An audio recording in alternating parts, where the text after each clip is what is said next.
The cranberry sauce had congealed into a perfect crimson circle on my good china, untouched like so many things in this house that once mattered. I stared at it through the kitchen window, watching the November light fade behind the oak tree Elijah and I planted 32 years ago when we bought this place. Back then, I thought I was building something permanent. Back then, I believed in the mythology of family. "Mom, are you coming? We're doing the toast thing." My son Kenneth's voice carried that familiar edge of impatience, the same tone he'd used since he was 12 and I'd asked him to clean his room. Except now he was 38, and the room was my entire life. I smoothed my dress, the navy blue one with the small pearl buttons that Elijah always said brought out my eyes, and walked back into the dining room. The table groaned under the weight of tradition. The turkey I'd been up since 5 preparing, the stuffing made from my mother's recipe, the green bean casserole that nobody really liked but everyone expected. 18 people crowded around the mahogany table that had been my grandmother's, their faces flushed with wine and the comfortable cruelty of family. Kenneth stood at the head of the table, his wife Judith beside him, her manicured hand resting possessively on his shoulder. She wore a cream-colored sweater that probably cost more than my monthly grocery budget, her blonde hair styled in those perfect waves that only come from expensive salons. Everything about Judith screamed money, the kind of money that made people forget their manners, their gratitude, their basic humanity. "Before we eat," Kenneth announced, raising his wine glass, "I want to make a toast." His voice carried the same theatrical quality he'd inherited from his father, the same need to be the center of attention. "To the woman who taught me what not to become." The words hit me like a physical blow. Around the table, faces turned toward me with a mixture of embarrassment and cruel amusement. My daughter-in-law Alexis, married to my younger son Henry, actually snorted with laughter. My grandson Paul, barely 20, looked down at his plate, his face red with secondhand shame. But the others? They were enjoying this. They were feeding off my humiliation like vultures. "Kenneth," I said quietly, my voice steady despite the earthquake happening in my chest. "What, Mom? It's just a joke." He grinned, that same boyish smile that had gotten him out of trouble his entire life. "Come on. You know I'm kidding. You taught me to work hard, to not settle for less. You taught me what mediocrity looks like, and I vowed never to live like that." Mediocrity. The word echoed in my mind as I looked around the table at the feast I'd spent 3 days preparing, at the house I'd maintained with my own hands for 3 decades, at the faces of the people I'd sacrificed everything for. This was mediocrity, according to my eldest son. This woman who'd worked 2 jobs to put him through college, who'd sold her engagement ring to pay for his wedding, who'd babysat his children for free every weekend while he and Judith went wine tasting in Napa. This woman was mediocre. "You know what, Kenneth?" I said, standing up slowly. My legs felt shaky, but my voice was getting stronger. "You're absolutely right." The room went quiet. Someone had turned off the football game in the background, and I could hear the grandfather clock in the hallway marking time with its relentless tick. "I did teach you what not to become," I continued, walking around the table toward him. "I taught you not to be generous. I taught you not to be grateful. I taught you not to be kind." I stopped in front of him, close enough to smell the expensive cologne Judith had probably bought him. "I taught you all these things by being their opposite, by being foolish enough to believe that love and sacrifice meant something." I reached up and kissed his forehead, the way I had when he was small and afraid of the dark. His skin was warm and familiar, and for a moment, I remembered the boy he used to be, the one who would crawl into my bed during thunderstorms, who would bring me dandelions from the yard and call them flowers. "That's why I rewrote the will this morning," I whispered against his skin. "Happy holidays." The silence that followed was different from the one before. This wasn't the uncomfortable quiet of social awkwardness. This was the silence of a house right before the roof caves in, when everyone knows something catastrophic is about to happen, but no one can quite process it yet. Kenneth's face went white. "What did you say?" "I said I rewrote the will this morning. At 9 a.m., to be precise. Harold Stevenson has been my lawyer for 23 years, and he was very understanding about the urgency." I looked around the table at all the faces staring back at me. "You see, I had an epiphany yesterday while I was grocery shopping for this lovely meal.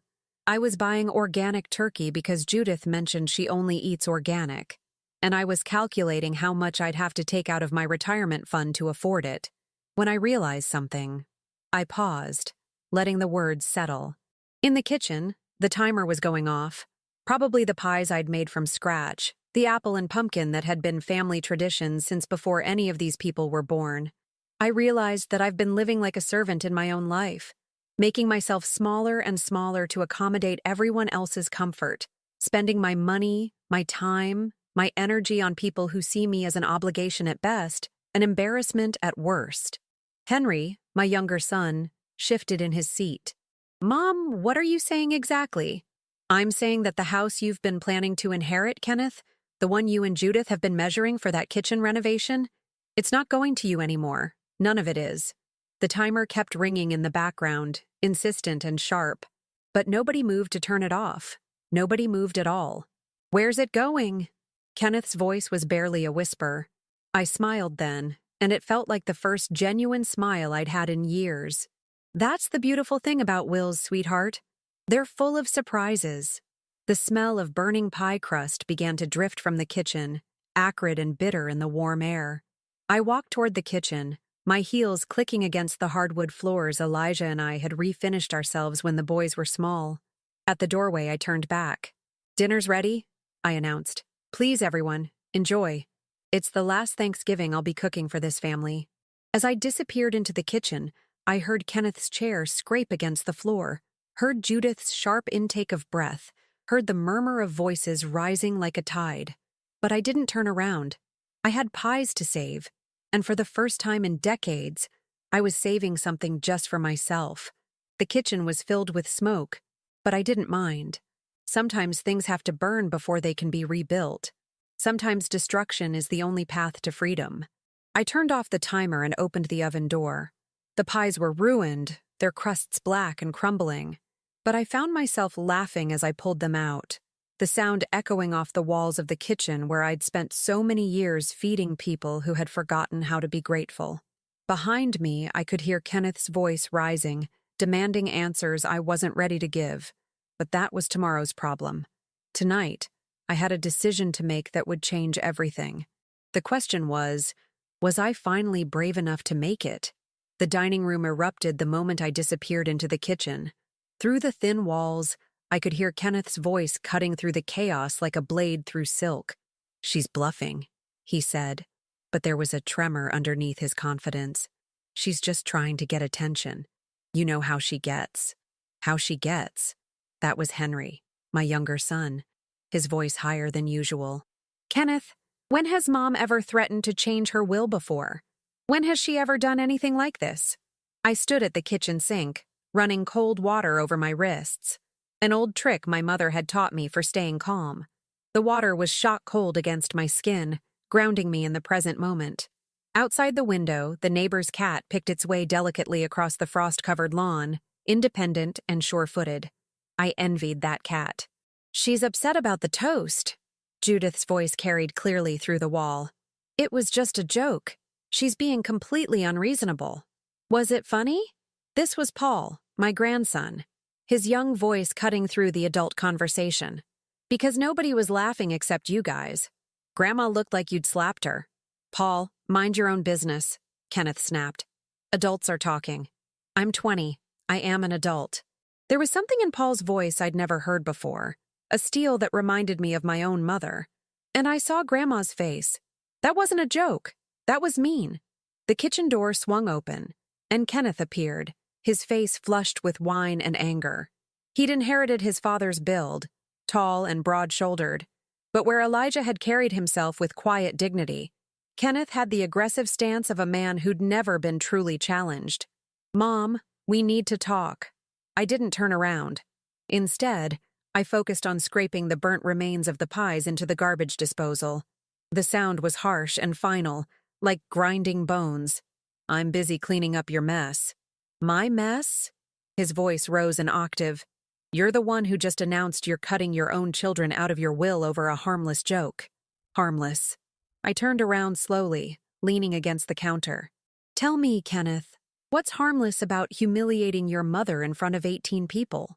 What's harmless about calling her mediocre after she spent the last 3 days preparing a feast for your ungrateful family? He ran his hands through his hair, a gesture I recognized from his childhood. The same movement he'd made when caught in a lie. Look, maybe I went too far, but maybe? I laughed, but there was no humor in it. Kenneth, you looked me in the eye and called me everything you didn't want to become. You turned my love into a cautionary tale. You made me into a warning. That's not what I meant. Then what did you mean? I took a step toward him, and he actually stepped back. Explain to me what you meant when you said I taught you not to settle for mediocrity. Explain how that was supposed to be a compliment. Behind Kenneth, Henry appeared in the doorway, his wife Alexis hovering behind him. Henry had always been the gentler of my two sons, more like his father in temperament. But even his face was hard now, calculating. Mom, Henry said carefully, maybe we should all sit down and talk about this rationally. Rationally? I wiped my hands on my apron, the one with the faded sunflowers that Kenneth had given me for Mother's Day when he was 8. You want to talk rationally about how your brother just publicly humiliated me, and now you're all worried about your inheritance? It's not about the money, Alexis said, though her voice lacked conviction. It's about family, about not making rash decisions when you're emotional. I studied her face, the perfectly applied makeup, the designer dress, the jewelry that cost more than most people's monthly salary. Alexis had married Henry 3 years ago, a whirlwind romance that had started 6 months after his first wife died. She'd swept in with her youth and her ambition, and Henry had been grateful for the distraction from his grief. You're right, I said quietly. It's not about the money. It's about respect. It's about recognizing that I'm not just some old woman who exists to serve your convenience. Nobody thinks that, Kenneth said, but his voice was hollow. Don't they? I reached into my purse and pulled out a folded piece of paper. This is a list I made yesterday while I was grocery shopping. Do you want to hear it? Mom? In the past 6 months, I continued, unfolding the paper, I have babysat your children 16 times, Kenneth. 16 times you and Judith have called me at the last minute because your regular sitter canceled, or you had an emergency dinner with clients, or you just wanted a date night.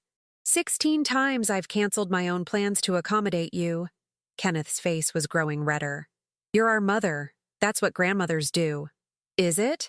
I looked down at the list. In those same 6 months, you visited me twice. Twice. Both times because you needed something. Once to borrow my car when yours was in the shop, once to ask me to co-sign a loan for your kitchen renovation. That's not fair. Henry, I continued, not looking up from the paper, you've called me exactly once in the past month to ask if I could pick up Alexis from the airport because your meeting ran late. When I mentioned that I'd been feeling lonely, you told me to get a hobby. The kitchen had gone silent except for the hum of the refrigerator and the distant sound of the football game someone had turned back on in the living room. Through the doorway, I could see the other family members pretending not to listen, while straining to hear every word. And the money, I said, my voice getting stronger. Shall we talk about the money? The down payment I gave you for your house, Kenneth? The $20,000 you borrowed 2 years ago that you've never mentioned paying back? The credit card I co-signed for you, Henry, that you maxed out and then defaulted on, leaving me to pay? We never asked you to, Henry started. No, you didn't ask. You just expected. You just assumed that because I'm your mother, because I love you, because I've always been there, that I would continue to be there forever, that I would continue to make myself smaller and smaller until I disappeared completely. I folded the paper and put it back in my purse. But I'm not disappearing. I'm 62 years old, and I have maybe 20 good years left if I'm lucky. I'm not spending them being your unpaid servant. 62? Kenneth's voice cracked. Mom, you're 62 years old. You can't just throw away your family. I'm not throwing away my family, I said. I'm throwing away the version of myself that allowed my family to take advantage of me. Behind them, I heard the front door open and close, followed by the sound of footsteps on the hardwood floor. A moment later, Paul appeared in the kitchen doorway, his jacket in his hand. Grandma? He said quietly. I'm leaving. He looked around at the adults in the room, his young face full of disgust. "This is gross. All of it." "Paul," Kenneth said sharply, "you're not going anywhere. We're having a family discussion." "No," Paul said, and his voice was calm and clear. "You're having a family intervention because you're worried about your inheritance. There's a difference." He walked over to me and kissed my cheek. "Happy Thanksgiving, Grandma. I'm sorry they're being such assholes." "Language," Alexis said automatically. "Truth," Paul replied. He looked at me again. "Can I call you tomorrow? I want to hear about this will thing when they're not around." I smiled at him. The first genuine smile I'd felt all day. "I'd like that." After Paul left, the kitchen felt smaller, more suffocating. Kenneth and Henry exchanged glances, some silent communication passing between them. They were planning something, strategizing. I could see it in their faces. "Mom," Henry said finally, "maybe you should talk to someone. A therapist or what?" I interrupted. "A doctor? Someone who can declare me mentally incompetent so you can contest the will?" The look that passed between my sons told me everything I needed to know. They had already thought of that. They were already planning my destruction. "Get out," I said quietly. "Mom, get out of my house." My voice was steel now, forged in the fire of 38 years of motherhood and disappointment. "All of you. Now. You can't just— I can do whatever I want. It's my house, my rules, my life." I walked to the kitchen door and held it open. "Get out." They left finally, with muttered protests and wounded looks. I stood in the doorway and watched them gather their families, their coats, their righteous indignation. The house felt different as they filed out. Lighter somehow, as if a weight I hadn't realized I was carrying had been lifted. The last to leave was Kenneth. He stopped at the door, his face a mask of hurt and anger. "You'll regret this," he said. "Maybe," I replied, "but I'll regret it as a free woman." After the door closed behind him, I stood in the empty hallway, listening to the silence. For the first time in years, the house was truly mine. The question was, what was I going to do with it? The silence lasted exactly 12 minutes. I knew because I'd been standing there counting the ticks of the grandfather clock, letting the emptiness wash over me like a baptism. Then the phone rang. I let it ring, and ring, and ring. It stopped, then started again immediately. Kenneth, no doubt, calling from his car to deliver whatever ultimatum he'd crafted on the drive home. The answering machine kicked in after 6 rings. Elijah's voice, still preserved after 3 years, warm and steady. "You've reached the home of Elijah and Nancy Brown. Please leave a message." "Mom, it's Kenneth. Pick up the phone. We need to discuss this like adults. You're making a mistake, and I'm trying to help you fix it before you do something you'll regret forever." Click. The phone rang again 30 seconds later. "Mrs. Brown? This is Judith. I think there's been a misunderstanding. Kenneth is upset, and I think we should all sit down tomorrow and talk through this calmly. I'm sure we can work something out." Work something out. As if my dignity were a business negotiation. Click. The third call came 5 minutes later. Henry this time, his voice tight with anxiety. "Mom, Kenneth told me what you said about the will. Look, if this is about money, we can talk about that. Maybe we can set up some kind of arrangement. Call me back, okay? Don't do anything rash." An arrangement. My own son wanted to negotiate the terms of my love. I walked to the answering machine and unplugged it. Then I unplugged the phone in the kitchen, the one in my bedroom, the one in Elijah's old study. The silence that followed wasn't empty anymore. It was full of possibility. I poured myself a glass of the good wine, the bottle I'd been saving for a special occasion that never seemed to come. The Bordeaux Elijah had bought for our 30th anniversary. The one I'd told myself I'd drink when the boys graduated, when they got married, when they had children, when they finally appreciated what I'd sacrificed for them. Well, tonight was special enough. Tonight was the night I stopped waiting for permission to live my own life. The turkey sat abandoned on the dining room table, its golden skin now cold and congealed. 18 place settings surrounded it like a jury of my former life, each plate bearing witness to the woman I used to be, the one who measured her worth by how well she could serve others. I began clearing the table methodically, scraping plates into the garbage disposal, stacking china with the practiced efficiency of decades. But instead of washing them, I carried them to the kitchen island and left them there. Tomorrow's problem. Tonight belonged to me. The wine was making me brave. Or maybe it was just the absence of their voices, their needs, their constant low-level disapproval. I walked upstairs to my bedroom. Mine now, not ours. Elijah had been gone 3 years. And opened the closet. Behind the sensible dresses and cardigans, behind the clothes I wore to blend in and take up less space, hung the red dress I'd bought the week after Elijah's funeral and never worn. I'd tried it on in the store, shocking myself with how it transformed my reflection. The color brought out the silver in my hair, made my skin glow. The cut was elegant but daring. Nothing like the shapeless garments I'd been hiding in. The saleswoman, a girl young enough to be my granddaughter, had clapped her hands and said, "You look beautiful. You should definitely get it." But when I'd brought it home, Kenneth had been there fixing a leaky faucet. He'd seen the shopping bag and made some comment about dressing my age, about not wanting to embarrass myself. So the dress had hung in my closet for 3 years, tag still attached, waiting for courage I wasn't sure I possessed. Tonight, I possessed it. I slipped out of the navy dress with its sensible buttons and stepped into the red one.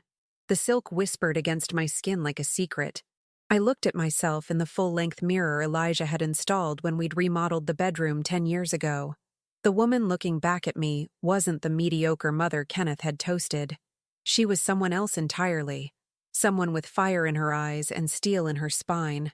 My phone buzzed on the nightstand. A text from an unknown number. "Grandma, it's Paul. I saved your number from Dad's phone. Are you okay? That was really badass what you did tonight. Call me if you need anything." I smiled, typing back, "I'm more than okay.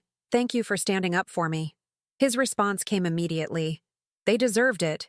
Dad and Uncle Kenneth have been talking shit about you for years when you're not around. I'm sorry I never said anything before." The wine and the revelation hit me simultaneously. They'd been mocking me behind my back, turning my love into a joke they shared when I wasn't there to hear it. The woman who'd given them everything had become their private source of entertainment. My fingers trembled as I typed, "What kind of things? Maybe we should talk in person. Are you free for lunch tomorrow? Somewhere they won't look for you?" "Yes. Text me the address." I set the phone aside and walked to Elijah's study, the room I'd kept exactly as he'd left it. His books lined the shelves. His reading glasses still sat on the desk next to the crossword puzzle he'd been working on the morning he died. I'd turned it into a shrine, but tonight it felt like a prison. On his desk, next to the glasses, lay the folder Harold Stevenson had given me that morning. The new will, properly witnessed and notarized, legally binding and irrevocable.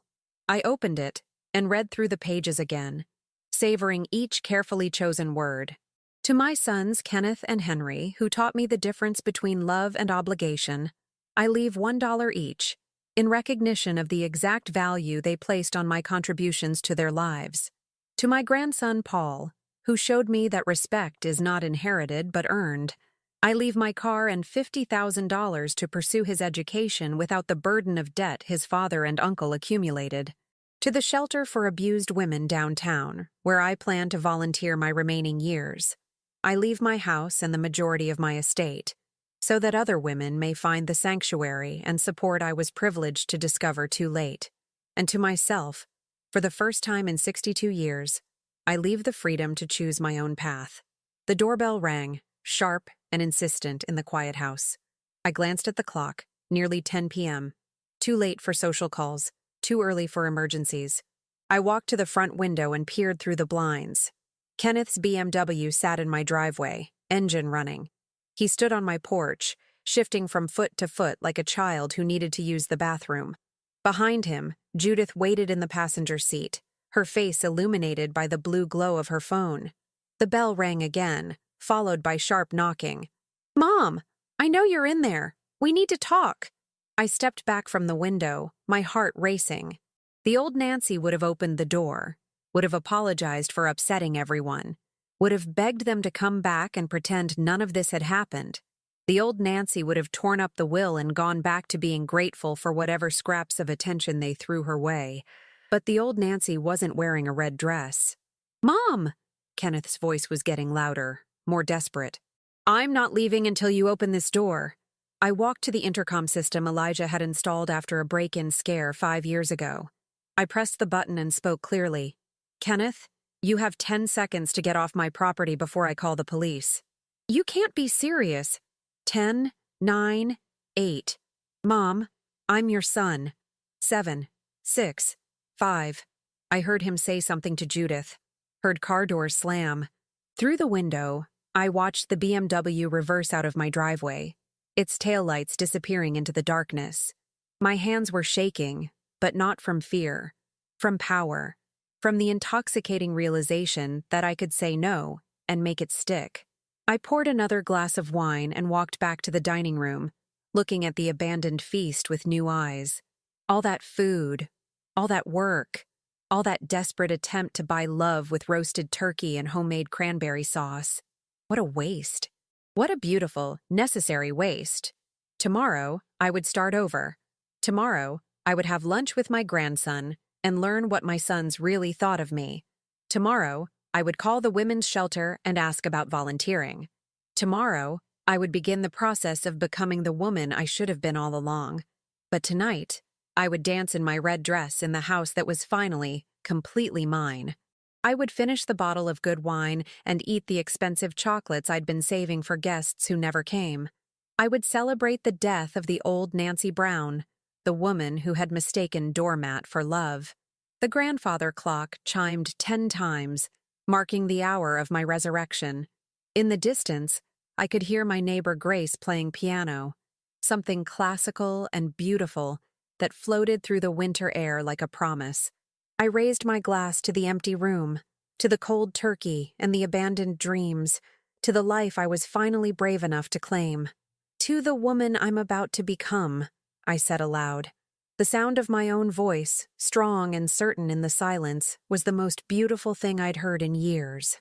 I woke the next morning without an alarm clock for the first time in 40 years. The winter sun filtered through my bedroom curtains, painting geometric patterns on the hardwood floor. No turkey to prepare, no family obligations to fulfill, no one's needs to anticipate but my own. The silence was luxurious. My phone showed 17 missed calls and 43 text messages. I deleted them all without reading them and headed downstairs to make coffee in the French press Elijah had bought me, the one I'd never used because Kenneth had said it was pretentious. And regular coffee was good enough for normal people. The coffee was exceptional. At 11:30, I drove to the address Paul had texted me, a small cafe in downtown Portland, 20 minutes from my house but a world away from my usual haunts. The kind of place with mismatched furniture and local art on the walls, where young people worked on laptops and the baristas knew everyone's name. I'd never been anywhere like it. Paul was already there, sitting in a corner booth with his back to the wall like a young conspirator. He looked up when I walked in, and his face broke into a genuine smile, the first I'd seen from any family member in months. "Grandma," he said, standing to hug me. "You look different." I was wearing the red dress under my wool coat, paired with boots I'd bought years ago but never worn because Judith had said they were too young for me. "I feel different." We ordered coffee for him, chai tea for me, something I'd never tried but had always been curious about. Paul fidgeted with his napkin, looking older than his 20 years. "So," he said finally, "how much trouble am I in for yesterday?" "With me? None. With your father, I imagine, quite a bit." He laughed, but there was no humor in it. "He called me at 6 this morning, told me I was manipulated by an unstable old woman, and that I needed to think about my future before I chose sides." "And what did you tell him?" "I told him I wasn't choosing sides. I was choosing right over wrong." Paul looked at me directly, his young face serious. "Grandma, what they've been saying about you, it's not okay." My chai arrived, warm and spiced with cardamom and cinnamon. I wrapped my hands around the mug, letting the heat steady me. "Tell me, are you sure you want to know?" "Paul, I spent 62 years protecting myself from uncomfortable truths. I'm done with that now." He nodded and pulled out his phone, scrolling through what looked like a group text. "This is from last month. Dad, Uncle Kenneth, Aunt Judith, and Aunt Alexis. They have a group chat called Dealing with Nancy. The name hit me like a physical blow. I was a problem to be dealt with, a burden to be managed. Read it to me. Paul's voice was quiet, ashamed. Uncle Kenneth wrote, Mom called again about feeling lonely. Judith thinks we should just let her get a cat and stop expecting us to be her entertainment. Then Dad responded, she needs to accept that we have our own lives. The constant guilt trips are getting old. And Aunt Judith wrote, at least when she dies, we won't have to pretend to care about her feelings anymore. I set down my mug carefully, my hands remarkably steady. When she dies. There's more. Paul's voice was barely audible. Uncle Kenneth said, thank God Dad left everything to her in the will. When it comes to us, we can finally sell that house and split the money. Maybe then we can afford to put the kids in private school. They'd been planning my death. Not hoping for it exactly, but certainly planning for it, anticipating it, calculating the profits from my corpse. The house Elijah and I had built our life in, where I'd raised their father, where I'd created every good memory they possessed. It was just real estate to them. Paul, I said slowly, I need you to understand something. What I'm about to do, it's going to get worse before it gets better. Your father and uncle are going to be very angry with you for telling me this. I don't care. His voice was firm, adult. They're wrong. You're not a burden. You're not mediocre. You raised 2 successful men. You took care of Grandpa until he died. You've been the backbone of this family for decades. And they treat you like you're some embarrassing relative they have to tolerate. I reached across the table and took his hand. Thank you. For seeing me. For seeing the truth. So what's your plan? I smiled, and I could feel the edge in it. Patience. Strategic patience. Over the next 2 hours, Paul told me everything. The loans I'd co-signed that they'd never intended to repay. The times they'd laughed about my pathetic attempts to stay relevant in their lives. The way they'd mocked my loneliness, my cooking, my clothes, my entire existence whenever I wasn't around to hear it. With each revelation, I felt something inside me crystallize into diamond-hard resolve. This wasn't just about the will anymore. This was about justice. When we left the cafe, Paul hugged me goodbye and promised to call every week. Not because I asked, but because he wanted to. I drove home with a clarity I hadn't felt in years. The house felt different when I walked in. Not empty, but spacious, full of potential. I went upstairs to Elijah's study and called the number I'd looked up that morning. Safe Harbor Women's Shelter. This is Eddie speaking. Hello, my name is Nancy Brown. I'd like to volunteer. That's wonderful. Can you come in this week for an interview? We always need people who... Actually, I interrupted, I'd like to discuss a larger donation as well. I'm planning to leave my house and estate to your organization, and I'd like to understand how you'd use the resources. The silence on the other end lasted several heartbeats. Mrs. Brown, perhaps you should speak to our director. Can you hold for a moment? 5 minutes later, I had an appointment for Monday morning. My next call was to Harold Stevenson, my lawyer. Nancy, I've been expecting your call. I imagine yesterday was eventful. Harold, I need you to draw up one more document, a letter of intent regarding my estate, to be delivered to my sons immediately. What kind of letter? The kind that lets them know exactly where they stand. I want them to understand that their inheritance isn't delayed. It's gone. Permanently. And I want them to know why. Nancy, are you certain about this? Once I send that letter, there's no taking it back. I thought about the group chat labeled Dealing with Nancy. I thought about Kenneth's toast, about Judith's casual cruelty, about 38 years of taking their contempt and calling it love. Send it today, Harold. All of it. Every detail of the new will. Every reason for the changes. Every dollar they're not getting. I want them to understand the full scope of their loss. And if they contest it, then they'll lose twice. I'm of sound mind, the will is ironclad, and I have witnesses to their behavior. Let them try. After I hung up, I walked through my house with fresh eyes. Every room held memories of the woman I used to be, the one who'd cooked and cleaned and sacrificed and served, always hoping that enough love would eventually be returned. That woman was gone now, and I felt no grief for her passing. In the kitchen, I finally tackled the dishes from Thanksgiving dinner, but instead of my usual careful efficiency, I moved slowly, thoughtfully. Each plate represented a choice I was making: to keep this one because I liked its pattern, to donate that one because it only reminded me of obligation. I was curating my life for the first time, keeping only what brought me joy. My phone rang at 3 o'clock. Kenneth, of course. I answered on the fourth ring. Hello? Mom? His voice was tight, controlled. I just got a very interesting letter from your lawyer. I imagine you did. We need to talk, all of us, tonight. No, we don't. Mom, you can't be serious about this. Leaving everything to strangers? Cutting out your own sons over a stupid joke? It wasn't a joke, Kenneth, and they're not strangers. They're women who understand what it feels like to be undervalued and discarded. They'll appreciate what you never could. This is insane. You're throwing away our family over— I'm not throwing away our family. I'm simply acknowledging that it never existed in the first place. You and Henry made that clear yesterday. The silence stretched between us, crackling with 38 years of resentment and disappointment. You'll regret this, he said finally. The only thing I regret is waiting so long to do it. I hung up before he could respond. The afternoon light was fading when I heard a car in my driveway. Through the window, I watched Henry get out of his sedan, his shoulders slumped with defeat. He walked to my door slowly, like a man approaching a funeral.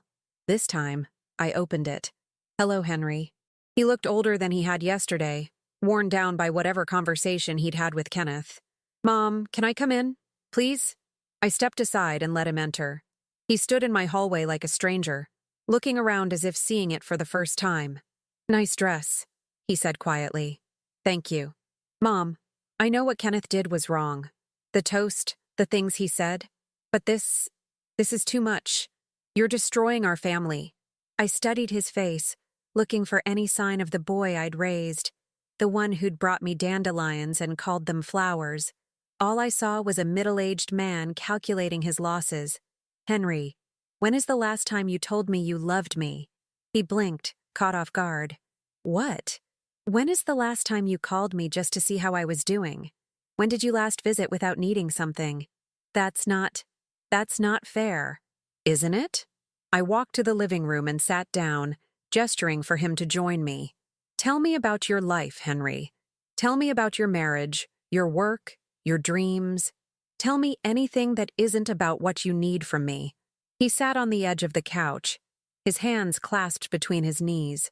For a long moment, he said nothing. I can't, he whispered finally. Because you don't see me as a person, I said gently. You see me as a function. A source of free labor and emergency money and last-minute babysitting. But not as a woman with her own hopes and needs and feelings. Tears were running down his face now. I'm sorry. I'm so sorry, Mom. I know you are. But sorry doesn't change the pattern. Sorry doesn't give me back the years I spent waiting for you to love me the way I loved you. Please, there has to be a way to fix this. I looked at my younger son, crying in my living room, and felt nothing but pity. There is, Henry. But it doesn't involve the will. The will is just paper. The real fix would require you to see me as human. And I don't think you're capable of that anymore. He left 20 minutes later, defeated and empty-handed. I watched his car disappear into the twilight and felt the last threads of maternal obligation dissolve. Tomorrow, I would begin my new life in earnest. Tonight, I would savor the sweetness of justice. Finally, perfectly served. The phone rang again, but I didn't answer. I had better things to do than deal with Nancy. 3 months later, I stood in the main hall of Safe Harbor Women's Shelter, watching Abigail Waters arrange fresh flowers on the reception desk. The daffodils were just beginning to bloom. Early spring in Oregon, full of promise and new beginnings. Abigail was one of the residents, a woman my age who'd fled an abusive marriage after 35 years, arriving with nothing but the clothes on her back and a lifetime of fear. These are beautiful, I told her, adjusting one of the yellow blooms. They brighten the whole room. My grandmother always said daffodils were hope flowers, Abigail replied, her voice still soft from years of speaking carefully. They push through the frozen ground when everything else is still sleeping. Hope flowers. I liked that. The shelter had welcomed my donation with a mixture of gratitude and disbelief. A 4-bedroom house in Portland's Laurelhurst neighborhood, plus enough money to run their operations for 5 years without worrying about funding. Eddie Chase, the director, had cried when I'd signed the papers.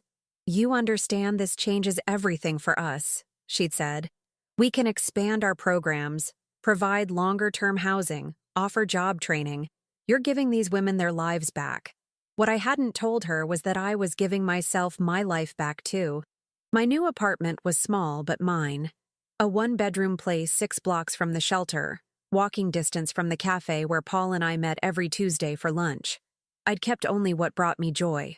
Elijah's books, my grandmother's china, the red dress that had started my revolution, and a few photographs of the boys when they were small and still capable of love. Everything else had been donated or sold, including the engagement ring Kenneth had always assumed would go to Judith. "Nancy?" Eddie appeared in the hallway, her clipboard in hand. "The new intake is here. Would you mind helping her get settled?" This was my favorite part of volunteering, the moment when a woman crossed our threshold and realized she was safe. I'd been there for dozens of these moments over the past 3 months, each one a small miracle of courage and survival. The woman waiting in the intake room was younger than me, maybe 45, with dark hair and the hollow-eyed look of someone who'd been running on fear for too long.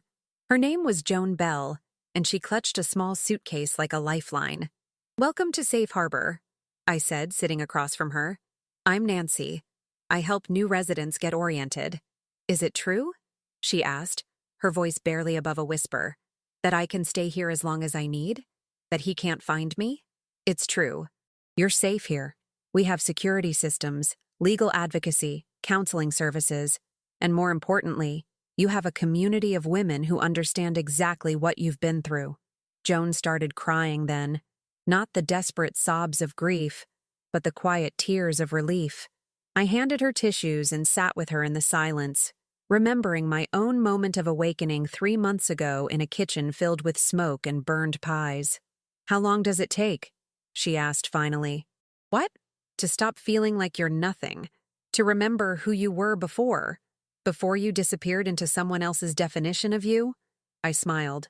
"For me, it took about 62 years, but I think you might be faster." After I'd helped Joan settle into her room, I walked the 6 blocks home through the crisp March air. Portland was waking up from winter, trees budding with green promises, the city humming with possibility. My phone buzzed with a text from Paul. "Dinner Sunday? I want you to meet someone." Someone. My grandson was dating, apparently, and wanted his grandmother to meet her. The thought filled me with a warm satisfaction that had nothing to do with matchmaking and everything to do with being chosen, being included, being valued. I texted back, "I'd love to. Should I cook?" "God, no. Let's go somewhere nice. You've done enough cooking for one lifetime." As I climbed the stairs to my apartment, I could hear music drifting from 2B.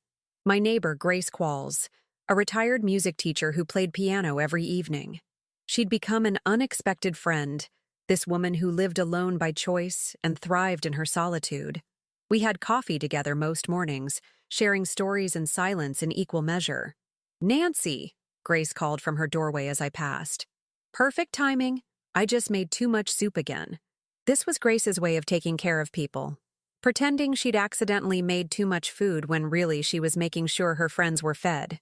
I appreciated the dignity of it, the way she offered care without making the recipient feel like a charity case.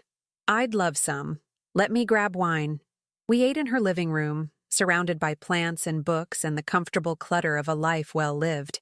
Grace was 73, had never married, and radiated a contentment I'd never seen in any of my married friends. She was what I was learning to become, complete unto herself.